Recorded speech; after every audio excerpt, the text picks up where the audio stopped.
ஒசூர் அருகே ஒரே செடியில் 80 பிரம்மகமலம் பூக்கள் பூத்துக் குலுங்குவதை வளர்த்து வரும் குடும்பத்தினர் பூஜை செய்து வழிபாடு செய்தனர்.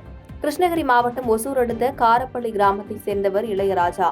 இவரது வீட்டில் பிரம்மகமலம் என்னும் செடியினை பராமரித்து வருகிறார். இந்த வகை பூக்கள் ஆண்டிற்கு ஒரு முறை மட்டுமே பூக்கும் என்ற நிலையில் இவரது வீட்டில் ஆண்டிற்கு 2 முறை பூ பூக்கிறது. இரவில் மலரும் இந்த பூக்கள் காலை நேரத்தில் மொட்டாக காணப்படும்.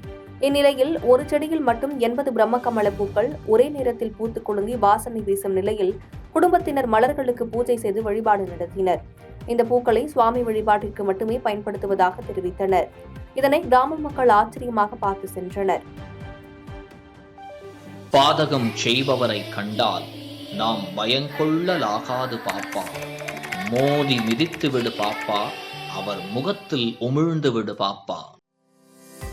அண்மை செய்திகளை உடனுக்குடன் தெரிந்து கொள்ள இணைந்திருங்கள் இயம்நாடு தொலைக்காட்சியுடன்.